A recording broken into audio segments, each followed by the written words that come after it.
William Ruto has sunk our country so low that he is using goons to run the country. Mtazamaji, hatimaye habari za siri zimeweza kuchipuka jinsi ambavyo viongozi wenye ngazi za juu kupitia kwa operesheni ya siri wanataka kuweza kusambaratisha maandamano ya siku ya kesho ambayo ni siku ya Jumatano. Na mtazamaji, siku hii ya leo nina habari ambazo zitaweza kukushangaza jinsi ambavyo wabunge zaidi ya 8 wanashirikiana na wahuni ili kuweza kuumiza wale waandamanaji kupitia kwa wahuni wa kukodiwa. Karibu mpenzi mtazamaji, iwapo ni mara yako ya kwanza, kabla niweze kukupakulia ukweli wa maneno, mtazamaji, jiunge nasi kwa kubonyeza alama ili andikwa subscribe. Fahamu kwamba mtazamaji, kuna afisa mmoja kutoka Ikulu mwenye ushawishi mkubwa zaidi na mbunge kutoka bonde la Ufa, mpenzi mtazamaji, ambaye ameweza kupewa kazi ya kuweza kuwaleta wahuni kaunti ya Nairobi. Na mtazamaji, cha kushangaza ni kwamba silaha ambazo wahuni hawa wataweza kutumia aina ya rungu zimeweza kusafirishwa tayari hadi jiji la Nairobi. Na mtazamaji, huenda siku ya kesho maandamano ya amani yakageuka kuwa vurugu kubwa. Na mtazamaji, kuna mambo ambayo yanazidi kutufikia katika meza yetu ya habari ambayo ni ya kushangaza. Kuna mwanamke mmoja, mpenzi mtazamaji, kutoka chama cha UDA mwenye kazi ya usiri sana, na kazi yake mtazamaji ni mawasiliano na kupanga jinsi ambavyo wahuni wataweza kulipwa. Mtazamaji, ukistaajabu ya Musa utajionea ya Firauni. Kuna ujumbe ambao ameweza kuweka katika mtandao wake wa X, na ujumbe huu mtazamaji unaonyesha wazi jinsi ambavyo maandamano ya kesho yanafaa kuweza kuwa na mchafuko mkubwa zaidi, huku akikusanya mamilioni ya pesa ya kuweza kuwalipa wale wahuni ambao wanatarajiwa kuweza kusambaratisha maandamano hayo, na mtazamaji kuweza kuleta hali ya kuogofya nchini. Katika chapisho lake mpenzi mtazamaji, Anastasia Kakuko alisema kwamba marehemu watarajiwa wa Wednesday and occupy State House and other protected areas, laleni salama. Hiyo haraka ya kwenda Sayuni sijui mmetoa wapi, lakini Waswahili husema mtoto akililia wembe mpe. Mtazamaji, maneno haya ni ya kukata maini. Maneno haya ni ya kukatisha tamaa, na ni wazi kwamba chama tawala kimeweza kushirikiana na mbunge mmoja kutoka Kisii, wabunge wawili kutoka Mlima Kenya na mbunge mmoja mwanamke kutoka bonde la Ufa ili kuweza kuwaleta wahuni wa kukodi kutoka kaunti mbalimbali hadi kaunti ya Nairobi ili waweze kuleta hali ya mchafuko. Na mtazamaji, maandamano ambayo yaliweza kupita ni jambo la kushangaza. Wahuni walionekana na pikipiki. Na mtazamaji, jambo ambalo ni la kushtua zaidi, wahuni hawa walikuwa wamebeba silaha wakiwa mbele ya askari.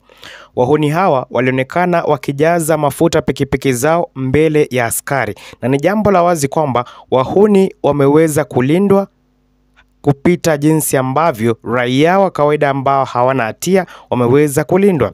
Na mtazamaji, kuna orodha ya wabunge 8 mpenzi mtazamaji, ambao siku chache zilizopita waliweza kuweza kuwa na mkutano pale katika hoteli ya Sarova kaunti ya Nairobi, ili mtazamaji kuweza kuwa na mkutano wa kujadiliana jinsi ambavyo watapanga maandamano, jinsi ambavyo wahuni watalipwa.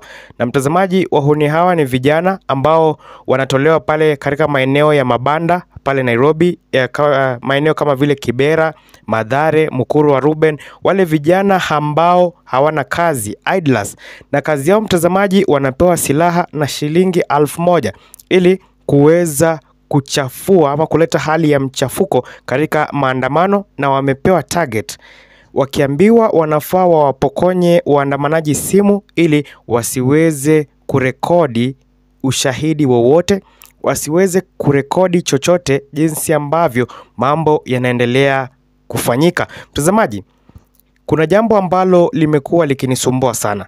Ni kwa nini mtu ambaye ameenda maandamano kuweza kupinga serikali avunje duka la mtu na kuweza kupora mali.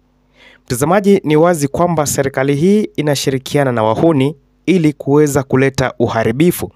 Maandamano yaliyopita mtazamaji, kulionekana watu wenye kundi mara tatu: waandamanaji wa amani, wale wahuni na askari.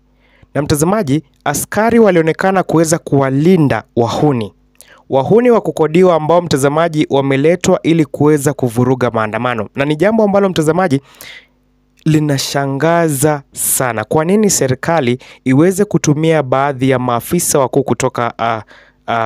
wakuu kutoka kitengo cha mawasiliano nchini, kutoka vitengo mbalimbali na wizara mbalimbali kama vile wizara ya usalama, ili kuweza mtazamaji kuwachunga wahuni wanaotumwa ili kuweza kuleta hali ya uharibifu katika sehemu mbalimbali. Na mtazamaji, Nairobi tunafahamu kwamba ni mahali ambapo machafuko huonekana zaidi. Na cha kushangaza mpenzi mtazamaji ni kwamba county government ya jiji la Nairobi imeweza kuhusika na njama hii. Na mtazamaji, inalenga kuweza kuleta uharibifu mkubwa na wahuni waweze kuwavamia wananchi, ili mtazamaji iweze kuleta uoga zaidi, ili wananchi wasiweze kuandamana siku zijazo. Ni jambo ambalo mtazamaji linazidi kuwashangaza wengi, huku habari zingine za kuogofya zikitokea kwamba kuna mbunge mmoja kutoka eneo la Tiari, kaunti ya Baringo. Mbunge huyu kwa jina la William Kamket aliweza kuonekana akiongea waziwazi bila uoga jinsi ambavyo vijana wataweza kutumwa hadi kaunti ya Nairobi siku ya leo, walale huko ili siku ya kesho mtazamaji asubuhi na mapema waweze kuwashambulia wananchi. Mbunge huyu mtazamaji kutoka kaunti ya Baringo mwenye jina la William Kamket ni mbunge mtazamaji ambaye ameweza kulipwa kupitia kwa afisi ya rais na kupitia kwa afisa mmoja mkuu kutoka ikulu, ili mtazamaji kuweza kuwalipa wahuni kutoka kaunti ya Baringo ili waende wakaweze kuleta uharibifu mkubwa kaunti ya Nairobi.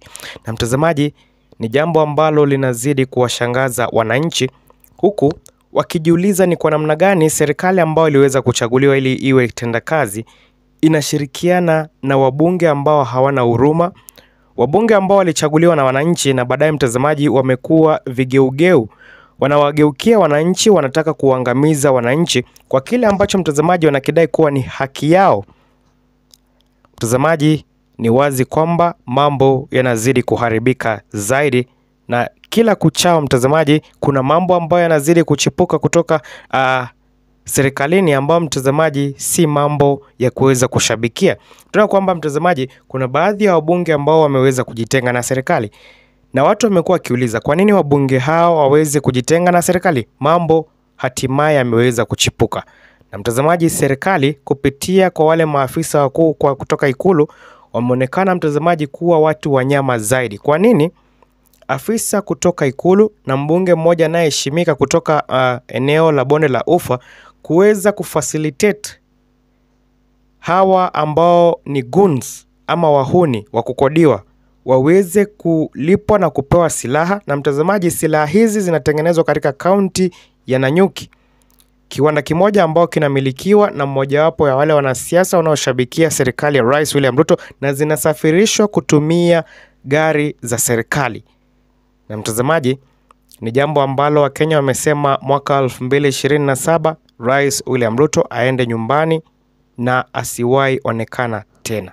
Mtazamaji, siku baada ya nyingine mambo yanazidi kuchipuka, na huenda mtazamaji yakaweza kuichongea serikali ya Rais William Ruto dhidi ya safari yao ya kisiasa kuelekea mwaka wa 2027. Karibu mpenzi mtazamaji ulipo, ndipo hapa ni kitovu cha habari sahihi na habari za kuaminika. Iwapo ni mara yako ya kwanza mtazamaji, weza kubonyeza alama iliyo chini ya video hii iliyoandikwa subscribe, weza kutupea thumbs up, na iwapo una maoni yoyote weza kuweka katika hapo mahali pa maoni, yani comment section. Uwe na wakati mwema mpenzi mtazamaji.